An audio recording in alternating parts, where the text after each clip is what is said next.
pessoal, tudo bem com vocês? Comigo está tudo bem.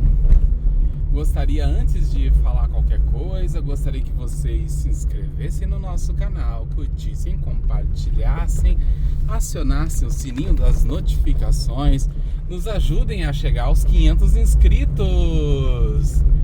Hoje eu pensei, o que eu vou falar, né? Esses dias, não sei se vocês perceberam que eu andei meio sumido aí, né, do canal esses dias. A Fabíola até comentou aí alguma coisa, né, falando sobre as mudanças que estão acontecendo no Judiciário Paulista, né? E essas mudanças, elas estão exigindo muito de nós servidores, né? É uma mudança que a gente sai, né, do processo digital, que seria o processo físico digitalizado, para o processo eletrônico. Essa é uma mudança absurda, né, dentro do estado de São Paulo, que é o maior tribunal de justiça do país e um dos maiores da América Latina, se não o maior da América Latina, né, em número de processos, em estrutura de funcionários, de desembargadores, enfim, uma estrutura gigantesca que é uma coisa assim, não tem nem o que dizer, né? Isso me remete a muitas coisas, porque eu já estou há muitos anos trabalhando no judiciário, né? Basicamente eu estou há quase 20 anos trabalhando no judiciário e passei por diversas mudanças ao longo do tempo, né? E até para poder contextualizar vocês, né, do que significa o EPROC, do que significa o processo eletrônico para a vida de cada um, né, de cada um da população que busca seus direitos na justiça, né? Antes mesmo de eu ter entrado, né, eu entrei há quase 20 anos atrás, vou fazer 20 anos agora em outubro, né? Isso, agora dia 5, é verdade, eu tinha até me esquecido, dia 5 de outubro, vou fazer 20 anos que eu estou no Poder Judiciário. Nossa, o tempo passa, hein? O tempo passa demais, passa depressa. E o que acontece? Antes de eu entrar, né, quando eu entrei já existia algum nível de informatização, né? Era o tal do CIDAP, era um processo, era um tipo de tramitação de processo que ainda era processo físico e era um sistema bem arcaico e tal. Mas antes disso ainda era pior, né? Quando não existia nem sistema, tudo era feito na máquina, né? Tinha mimeógrafos dentro dos fóruns, tinham documentos que tinham que bater em 3 vias, né? E uma das vias ficava arquivada numa pasta, e a outra ficava no processo, e a outra era encaminhada para onde tinha que encaminhar. E se você errasse o documento, tinha que fazer tudo de novo, né? Então, dependendo do documento, que trabalheira que dava, né? E era assim, tudo muito sofrido, as anotações eram em fichas, tinham grandes fichários que tinham que ficar lá anotando os andamentos para você saber onde o processo estava, porque como que você vai saber, né? Até dependendo da estrutura da comarca, né, onde o processo estava, se tinha poucos processos tramitando, às vezes até o funcionário do cartório conseguia saber, olha, aquele processo do fulano contra o ciclano, ele tá lá no prazo aguardando não sei o que, mas isso é uma raridade, né, gente? Porque a maioria das comarcas sempre tiveram muitos processos e é difícil você saber de cabeça onde está todos os processos, né? Então sempre a corregedoria sempre exigiu, né, que tivesse controle por fichário dos processos. Então tinha que ter um funcionário, que geralmente era um auxiliar, que hoje esse cargo, agora há poucos dias, ele até foi extinto. Houve a oportunidade, se eu não me engano, acho que na gestão do Sartori, se eu não me engano, na gestão do Sartori, desses funcionários fazerem concurso, né, para poder fazer a readequação dos cargos, desse cargo dentro do judiciário, porque na verdade essa função deles, né, que antes de todo o processo de informatização, uma série de coisas que eles faziam, a partir do momento que isso ficou informatizado, meio que deixou de ter a razão, né, de existir aquele cargo ali. E aí vários funcionários fizeram concurso, né, e desse concurso eles foram efetivados no cargo de escrevente.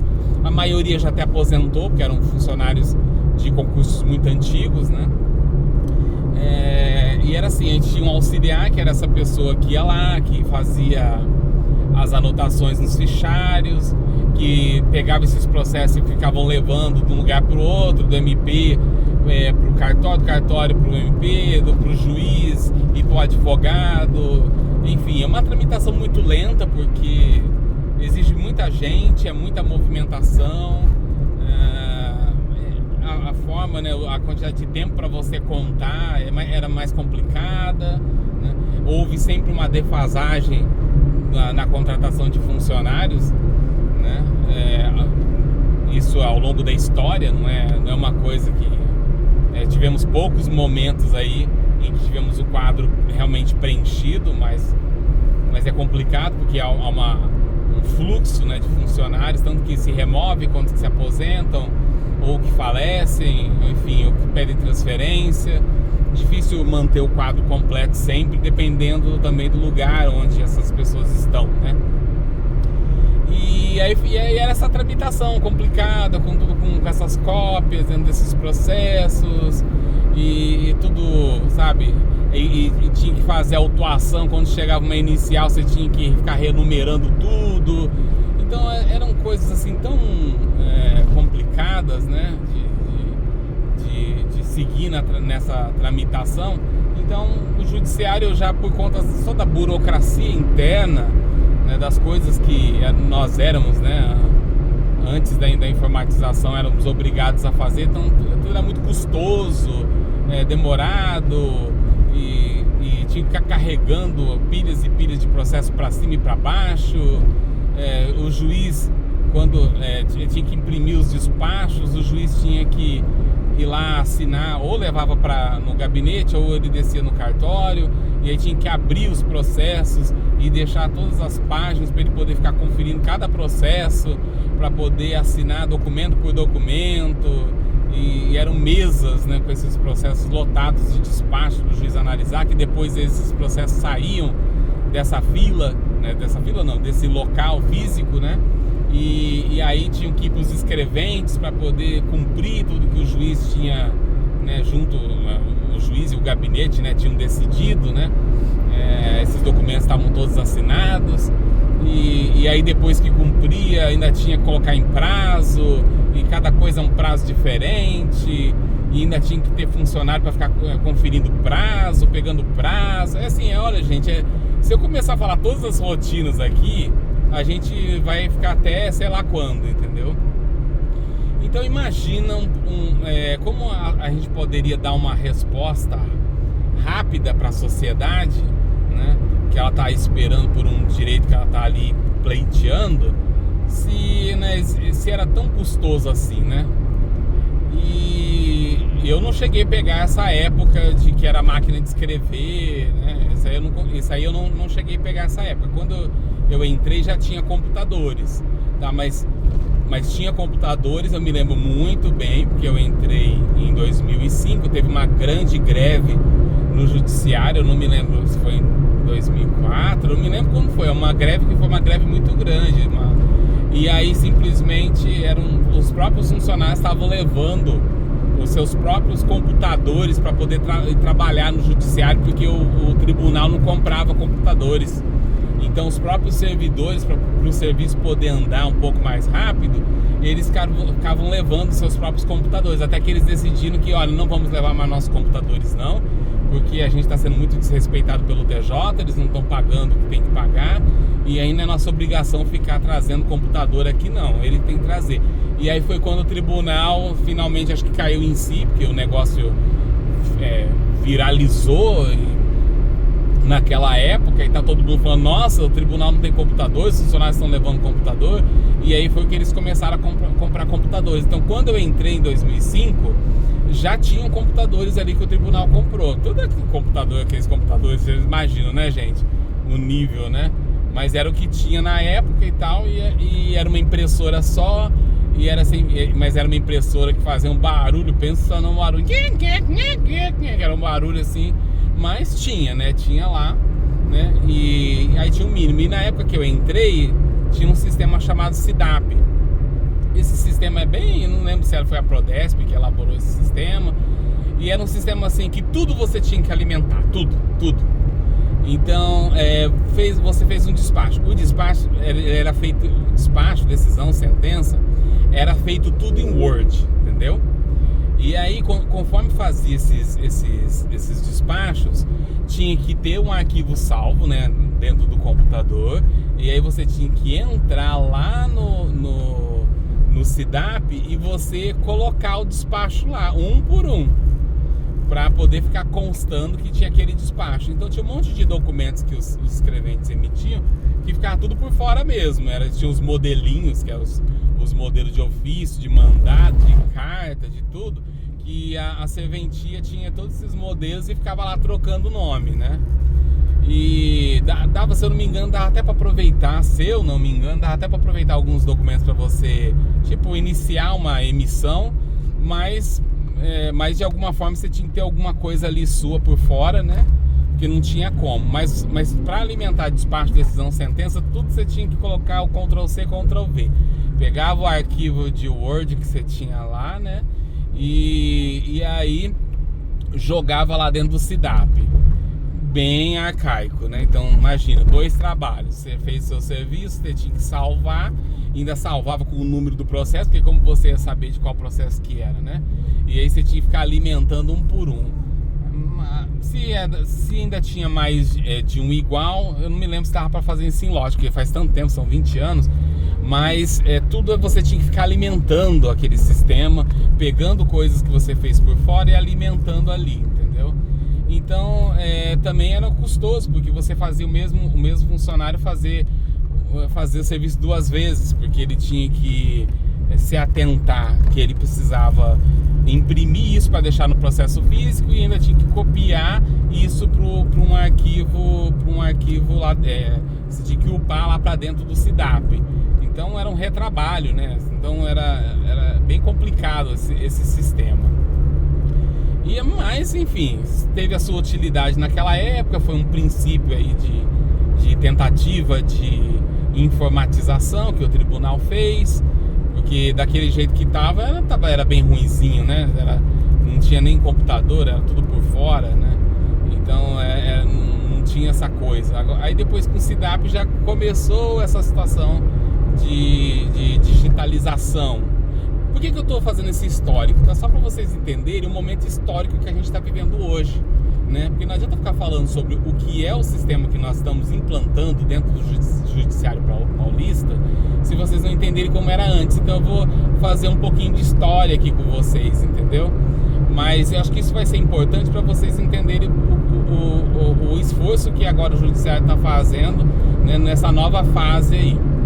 Então, e aí tudo era assim, né? Com esse sistema tudo por fora, tudo arcaico, complicado, demorado, tinha que o serviço duplicado, enfim. Algumas coisas, conforme a gente ia alimentando o SIDAP, você conseguia extrair informações disso para eventuais certidões, enfim, começou esse princípio aí de informatização dentro do Judiciário Paulista, tá? Tô falando do Judiciário Paulista porque é onde eu tenho experiência, onde eu tô aí vai fazer 20 anos agora, dia 5, né? Hoje é dia 1 de outubro, é isso, né? Hoje é dia 1 de outubro, então eu já tô aí há alguns dias de fazer 20 anos, né? E aí, eu tô até deixando os carros passarem, né? Porque pra eu conseguir contar essa história com calma.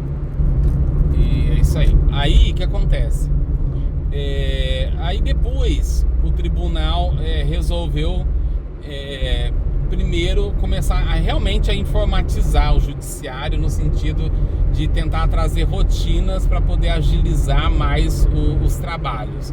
E aí foi feito um contrato com a Softplan, né, que ela já tinha desenvolvido um sistema, né, e alguns estados ela já estava funcionando. Eu não lembro se lembra Bahia, eu não lembro se no Sul também, enfim, tinha alguns estados que já tinham implantado o SAG, né, que é o sistema de automação, né, da justiça. Então aí a gente passou para um outro nível. E aí quando foi feita essa transição, eles falaram assim, olha, nós vamos migrar todos os processos que nós temos no SIDAP, nós vamos migrar para o SAGE, para esse novo sistema. Primeiro, se eu não me engano, começou com a competência civil, né? Depois, aí com o tempo, foi migrando para outras competências. Só que foi muito engraçado, porque quando eles falaram, nossa, vamos migrar, então vocês fizeram até um comunicado na época, vocês têm um prazo de tanto tempo para vocês arquivarem tudo que tem que arquivar, porque nós vamos migrar. Meninos e meninas, ouvintes, vocês acreditam que eles não falaram nada, que a migração já estava correndo antes daquele prazo, e um monte de coisa que a gente tinha feito para arquivar, a gente perdeu tudo. Tivemos que ir lá, entrar processo por processo que a gente tinha mandado para o arquivo e fazer todas as anotações do arquivamento, movimentação de baixa, porque na hora da migração foi migrando, e o que a gente estava fazendo lá no SIDAP não migrou para o SAGE. Enfim, foi aquela coisa, né? O tribunal na época fez um investimento pesado de formação nossa, né? Nós tivemos curso em Presidente, algumas pessoas foram fazer curso na sede em Presidente Prudente. É um curso de uma semana. Tinha curso, se eu não me engano, eu fiz o curso da Central de Mandados quando foi implantado. E ainda tinha o curso que era do ofício, né, que algumas pessoas foram. Nós tivemos implantação presencial, que tinham funcionários que nos acompanharam presencialmente quando da implantação do SAGE, né? Que é esse sistema da Softplan, que a gente ainda tem, né? Que ainda está rodando aí, que a gente não sabe até quando, né? Que o tribunal vai rodar, em algum momento vai migrar, não sei quando. E aí nós tivemos ainda o curso online, que a gente tinha que fazer lá. Era bem um curso interativo, era gostoso, né? Tinha até os bonequinhos, né? Que ficavam lá explicando as coisas e ensinando como é que tinha que mexer no sistema. E aí o primeiro passo do tribunal foi esse, né? De começar mesmo com os processos físicos, mas nesse novo sistema que tinha uma série de automações que adiantava a vida dos funcionários, que agilizava os processos. E a gente começou a ver uma luz no fim do túnel aí, né? Porque muita coisa a gente já tinha como fazer de uma forma que ficasse melhor, que ficasse mais ágil, muito mais do que nos parâmetros, né, daquilo que o outro sistema nos dava e do que o tribunal nos tinha oferecido até aquele momento. Era uma novidade, eu lembro que a gente se empolgou com essa novidade, né? E aí a gente começou, e até que um determinado momento, acho que, se eu não me engano, não sei se foi em 2015 mesmo, que as ações cíveis começaram a entrar digitais. Isso aí foi um salto quântico, né, entre aspas, dentro do tribunal, porque agora os advogados começaram a entrar com ações digitais, né?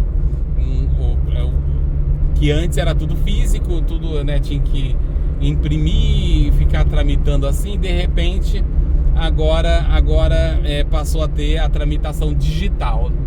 Eu não experienciei isso no começo, porque eu trabalhava no criminal, e o criminal ele demorou um pouco, até por conta dos ajustes que tinha que fazer com o CNJ, com o Banco Nacional de Mandado de Prisão. O criminal ele não entrou assim logo de cara, não. Então começou no cível, e aí o pessoal que começou a mexer nos processos que passaram a ser, as petições iniciais já passaram a ficar no digital. Assim, foi um adianto, tá? Todo mundo percebeu, nossa, agora tá tudo aqui, as peças estão aqui dentro, é fácil de você visualizar que é dentro de uma pasta digital, né? Você consegue ver todas as peças do processo, e aí um monte de rotinas que antes eram limitadas, e aí essas rotinas passaram a ser implementadas por conta, né, do processo digital. Então, assim, foi um ganho muito grande, né? E quando veio isso pro criminal, a gente primeiro começou com os réus presos, né? Que a gente começou a mexer com os réus presos, e nós tivemos, assim, a grata satisfação de, na época, ter, né, 2 promotores que eram pessoas incríveis, né? Que passaram por Pacaembu. Um é o Dr. Yuri, e o outro vai me perdoar o nome, que agora eu não consigo lembrar. né? E eles abraçaram a causa e eles, né, decidiram em determinado momento que eles iam começar a digitalizar os outros processos criminais para que a gente não tivesse mais tramitação física dos processos criminais, para poder agilizar, inclusive, o julgamento, os andamentos dos processos criminais. Então, assim, eu tenho que deixar registrado isso, né? Que foram 2 promotores incríveis que fizeram um trabalho incrível quando eles estiveram à frente da promotoria de Pacaembu. E eles nos ajudaram, né, e digitalizaram o acervo lá em um determinado momento. E aí, assim, aos pouquinhos, até que chegou um determinado momento que tudo que entrava era tudo já digital, né? Só que a gente sabe, com marcas antigas, né, tem... isso eu falo geral, né? Com marcas antigas, né, sempre, por mais que você faça muita coisa, ainda tinha muito processo físico, né, andando, né? E quando eu assumi como diretor em 2020, tinha bastante processo físico, né? E a gente começou a fazer uma triagem desses processos físicos, né? Tanto eu quanto o oficial maior, né, na época, que hoje é assistente, né? Também aí tem a assistente da juíza da época, a juíza da época. Nós começamos a fazer uma força-tarefa para ver o que tinha desses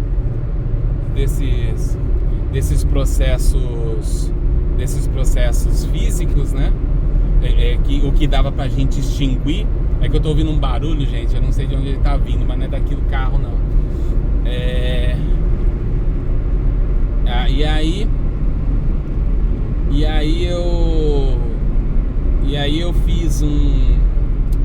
E aí nós começamos a fazer um trabalho de ver, né, fazer uma triagem do que dava para extinguir, do que já estava na fase final, né?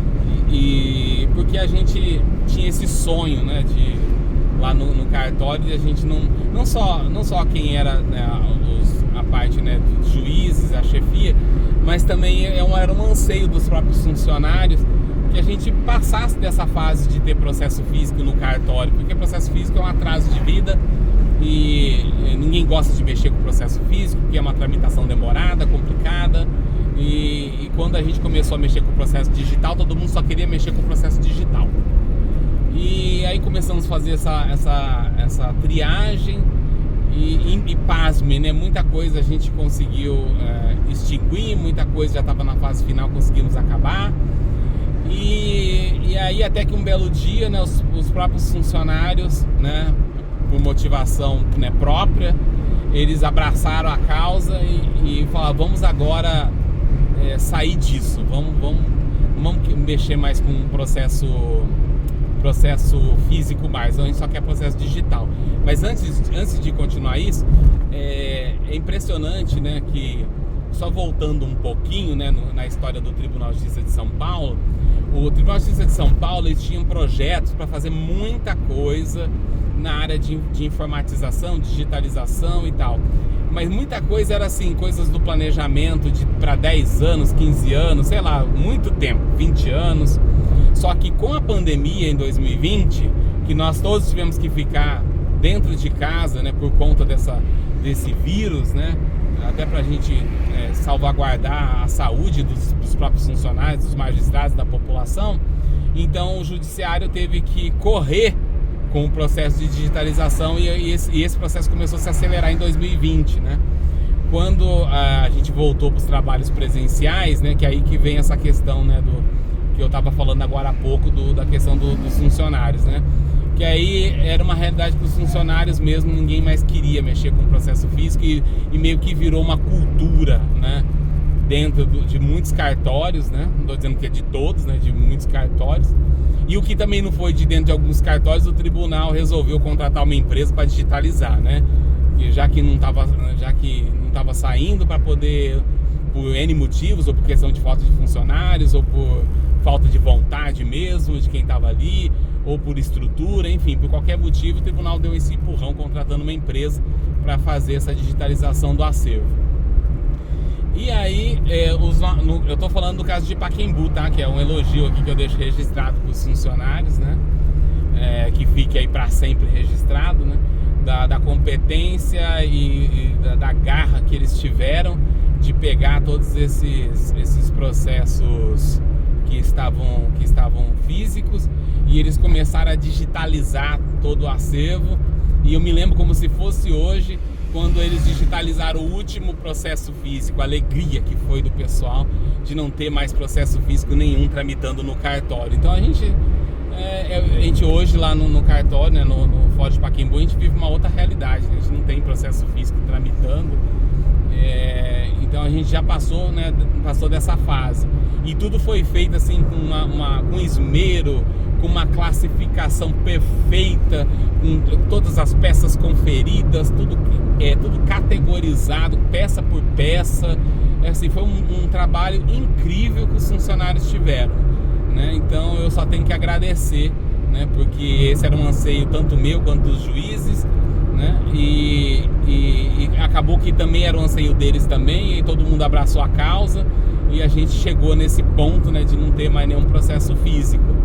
Só que mesmo com toda essa mudança na tramitação, né, que a gente passou do processo físico para o processo digital, né, então tem muitas rotinas, né, no sistema SAGE, né, que é o sistema que foi desenvolvido pela Softplan.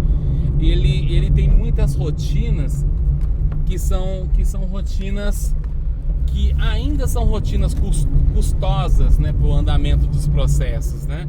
Porque o sistema SAGE, ele é muito bom em muita coisa, mas ele deixa o trabalho, né, da gente muito amarrado, porque o sistema, quando ele foi criado, ele já é um sistema amarrado, né?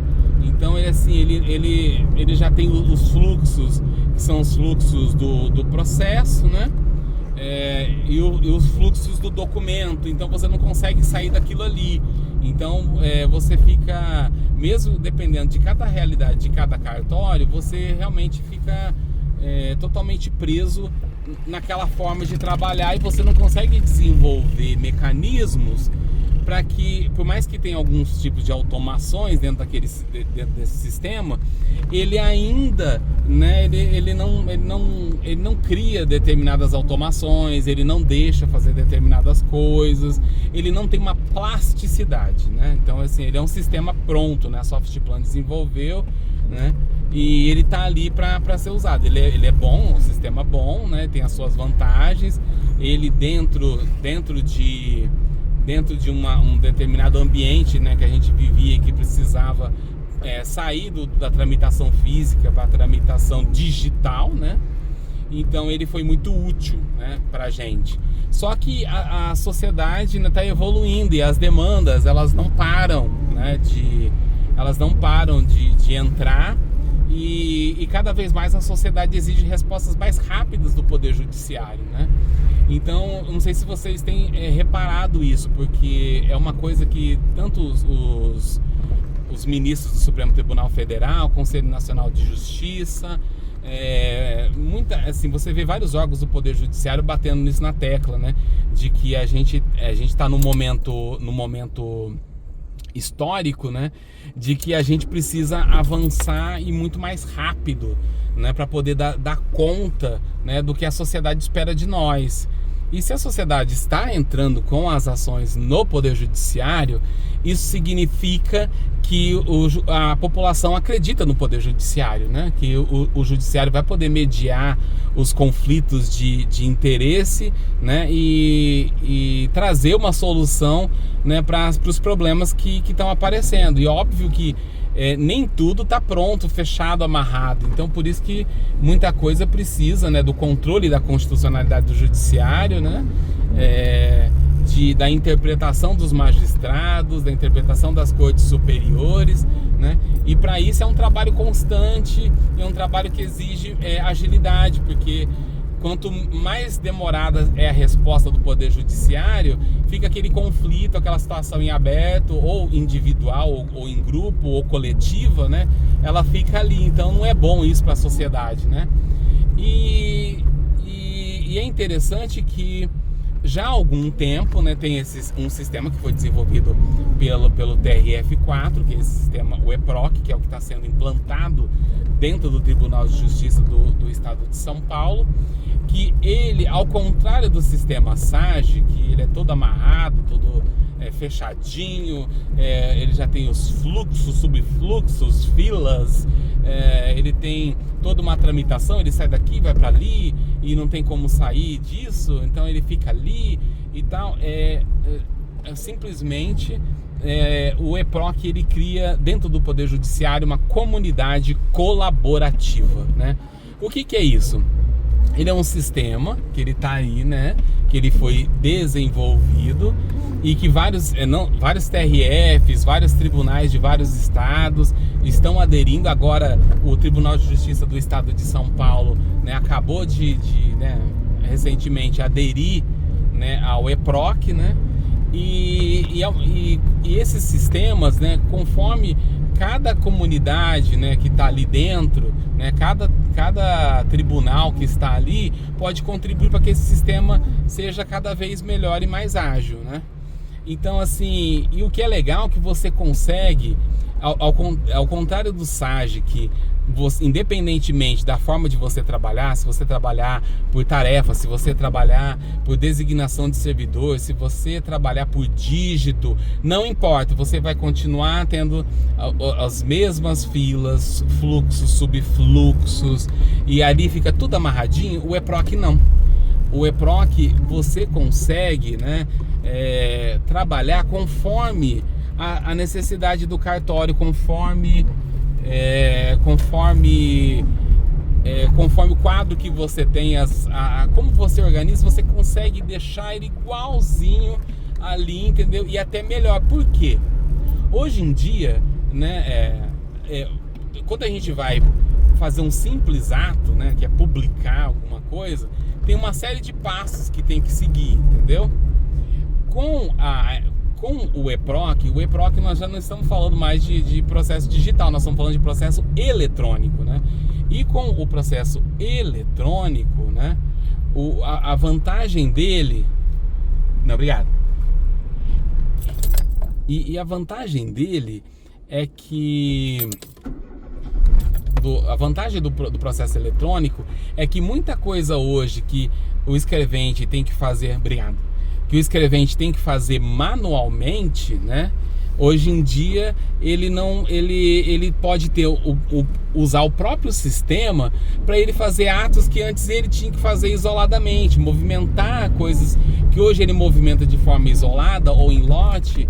Ele pode criar, né, localizadores, né, que seriam como fossem etiquetas, né, do processo, que aí você consegue acompanhar a tramitação dele e fazer com que a contagem dos prazos seja feita por ali, que quando decorre o prazo, que o próprio sistema certifique que isso está decorrendo. Se tiver que mandar para o juiz, dependendo da situação, ele mesmo já faz a movimentação que vai mandar para o juiz. Dependendo da situação, ele já pode, se você criar esse que a gente chama de ATPs, automações, ele pode, né, se for um modelo padrão, ele mesmo pode gerar esse modelo padrão dentro de determinadas regras rígidas, né? Que não é sair e fazer de qualquer jeito, né? Tem uma forma de fazer. Enfim, nós estamos nesse exato momento, né, de um novo sistema, e que esse sistema, eu penso assim, que eu acho que nós podemos chegar num padrão tipo China, né? Porque a China tem muita coisa que já está automatizada. Gente, eu vou interromper esse vídeo, né?